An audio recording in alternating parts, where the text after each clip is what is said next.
Good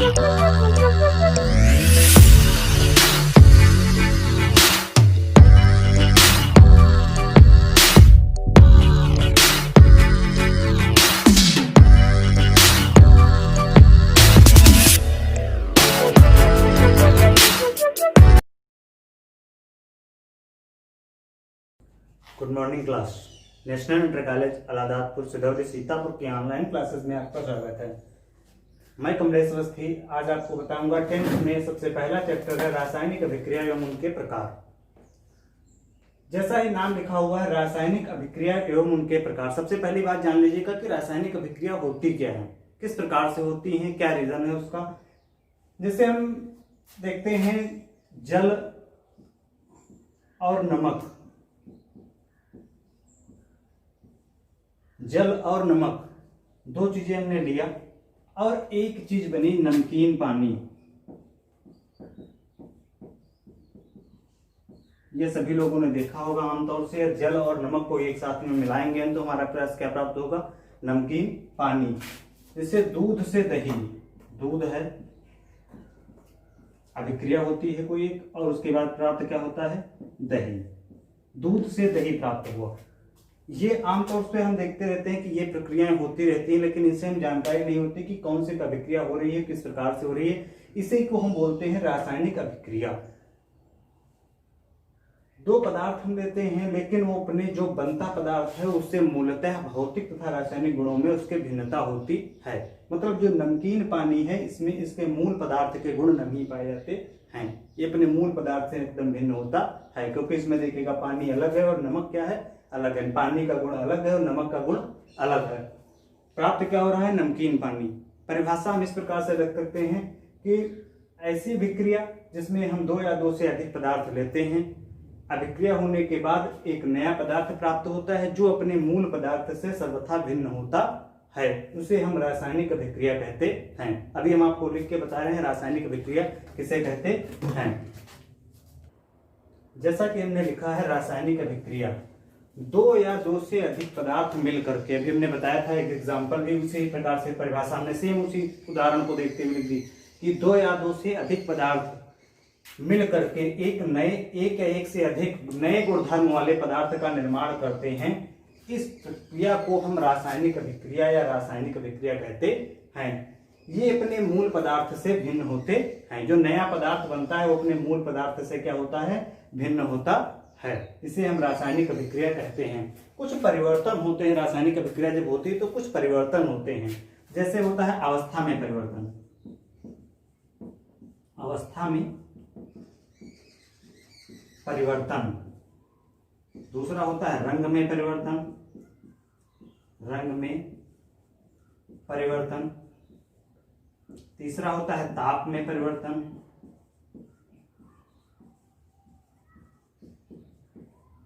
चौथे number पर होता है गैसों का उत्सर्जन, गैस का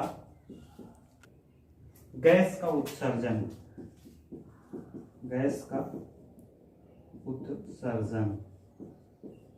अब देखिएगा जब रासायनिक अभिक्रिया होती है तो कुछ परिवर्तन होते हैं, वो हमने लिख दिए।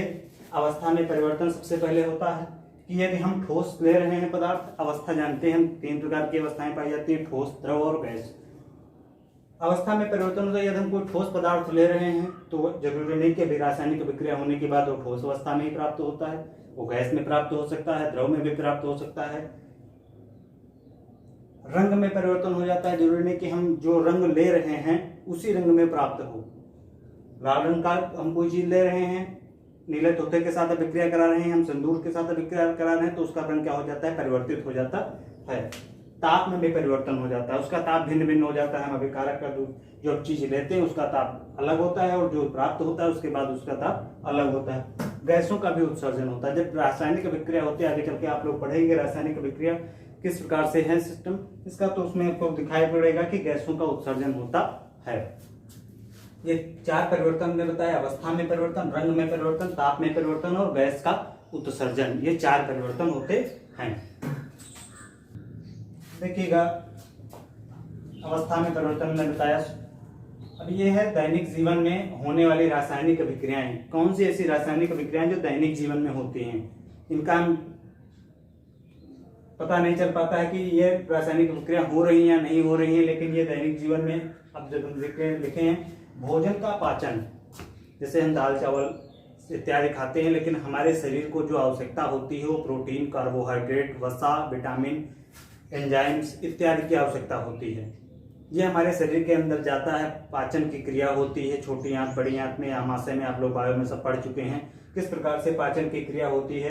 उसके बाद उसी भोजन से प्रोटीन है, कार्बोहाइड्रेट है, वसा है, एंजाइम्स है इत्यादि को अलग कर लिया जाता है। श्वसन की प्रक्रिया होती है, हम ऑक्सीजन ग्रहण करते हैं और कार्बन डाइऑक्साइड उत्सर्जित करते हैं। जो प्रक्रिया होती है, आप लोग जो पेपड़े पढ़े थे लंग्स, तो उसमें बताया गया था कि किस प्रकार से श्वसन की रिस्पायरेशन की क्रिया होती है। लोहे पर जंग लगना, आप देखते हैं आमतौर पर जो लोहा बाहर पड़ा हुआ होता है, आप घर से बाहर एक लोहा को डाल दीजिएगा और धीरे धीरे उसमें पानी और नमी के कारण क्या हो जाता है, लोहे पर जंग लग जाता है। यह प्रक्रिया क्या है, रासायनिक प्रक्रिया है। इसमें रासायनिक अभिक्रिया होने के बाद ये लोहे पर जंग लगना शुरुआत हो जाती है।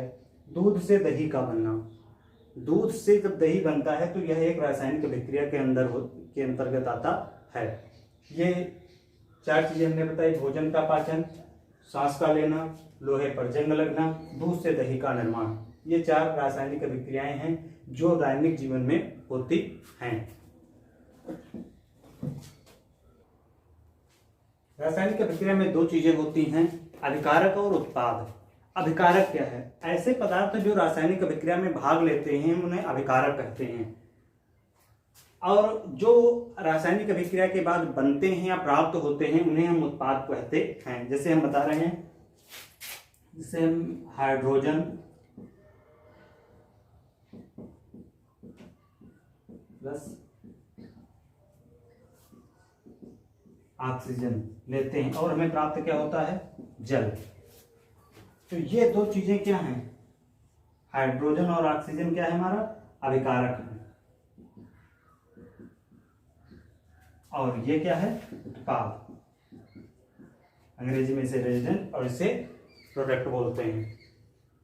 हाइड्रोजन और ऑक्सीजन अभिकारक, क्योंकि रासायनिक अभिक्रिया में भाग ले रहे हैं। फिर उसके बाद तीर लगाते हैं, तीर के उस पार क्या लिखते हैं हम, उत्पाद।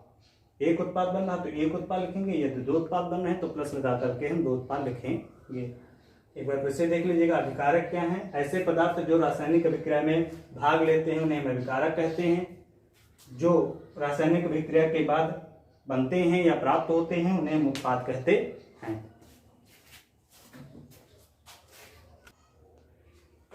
रासायनिक अभिक्रिया में कुछ चीजें होती हैं। पहली बात तो जैसे अभी हमने लिखा था hydrogen, hydrogen plus oxygen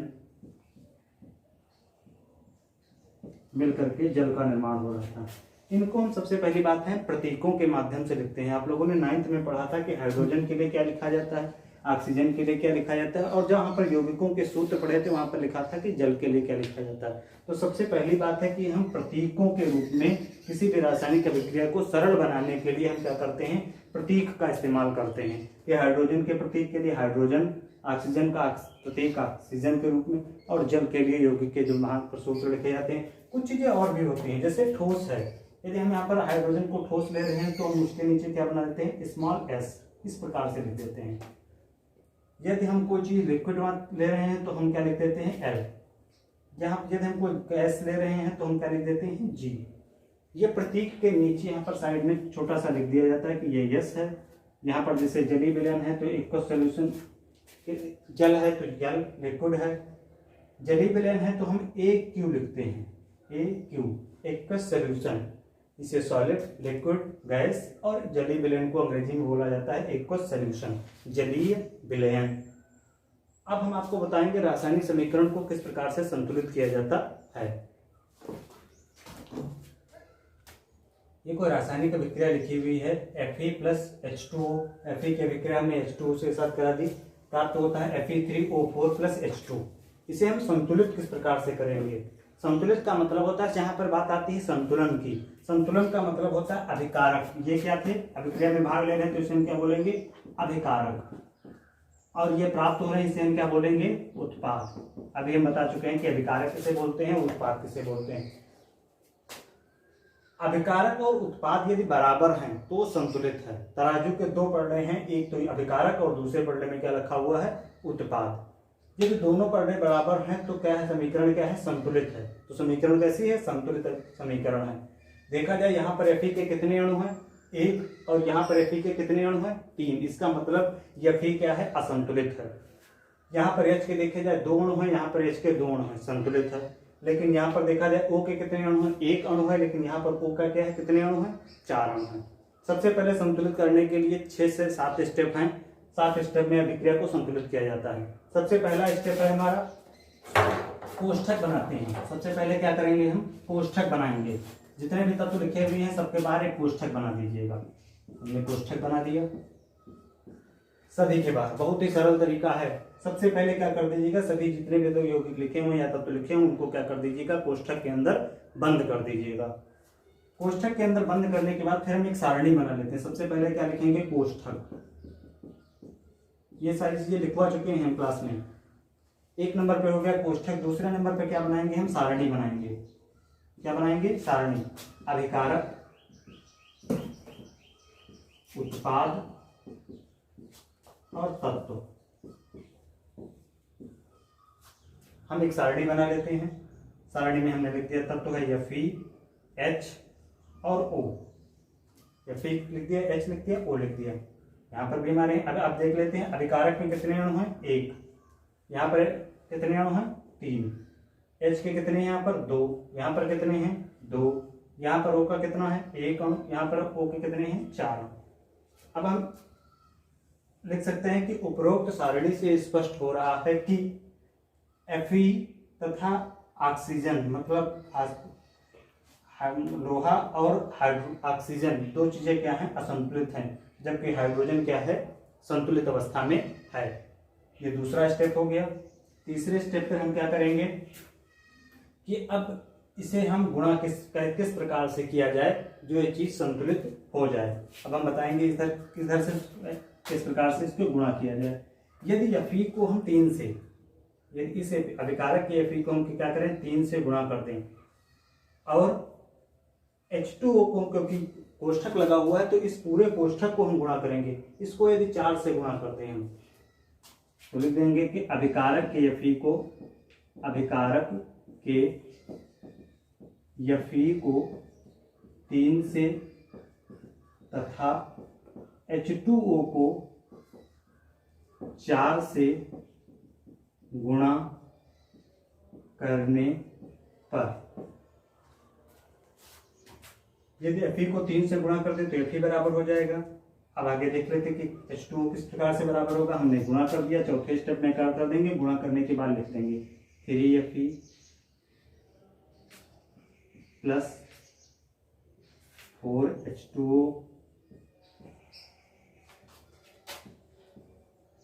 Fe3O4 और फिर क्या लिख देंगे, H2O। अब ध्यान दीजिएगा, यहाँ पर देखिएगा। अब हम ये चौथा स्टेप है। 5वें स्टेप में हम क्या करेंगे, फिर सारणी बना लेंगे। फिर सारणी मैंने बना लिया अभिकारक, उत्पाद और तत्व, Fe, H और O। Fe के इधर कितने हैं, अभिकारक में 3, इधर कितने, उत्पाद में 3, H के इधर कितने हैं, 4 दूनी 8। ध्यान दीजिएगा, 4 दूनी 8। और इधर कितने हैं, यहाँ पर कितने, 4 दूनी 8। यहाँ पर कितने बच्चे, 2। तो इसको क्या कर देंगे, इसको भी हम कर देंगे 4 से गुणा। कितने से गुणा कर दें, यदि 4 से इसको भी गुणा कर दें, कितने से गुणा कर दें, 4 से। तो आप इसमें भी लिख सकते हैं तथा उत्पाद के, तथा उत्पाद के H2O को, उत्पाद के H2 को 4 से गुणा कर देंगे। 4 से गुणा करने पर, इसको जब 4 से गुणा कर दिया जाए तो अब बराबर हो जाएगा। 4 दूनी 8 इसके भी हो जाएंगे, 4 दूनी 8 इसके भी हो जाएंगे। O के कितने हैं इधर, 4, और इधर O के भी कितने हैं, 4। अब देखिएगा, जितने भी तत्व अभिकारक में हैं उतने क्या हैं, उत्पाद में हैं। इसका मतलब ये रासायनिक समीकरण क्या है, संतुलित है।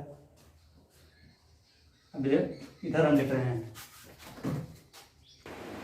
जांच एवं त्रुटि विधि द्वारा चूंकि कर रहे हैं तो हम एक बार अभिक्रिया को फिर देख लेंगे कि जांच एवं त्रुटि विधि में ये अभिक्रिया जो संतुलित की है हमने जांच एवं त्रुटि विधि के द्वारा की है। 3 से 4 प्रकार से होती है। आंशिक समीकरण के द्वारा होती है जांच एवं, तो सबसे जो सरल विधि है जांच एवं त्रुटि विधि है। हम एक बार समीकरण को लिख लेते हैं। क्योंकि जांच एवं त्रुटि विधि है Fe 3Fe कोष्ठक को हटा करके 4H2O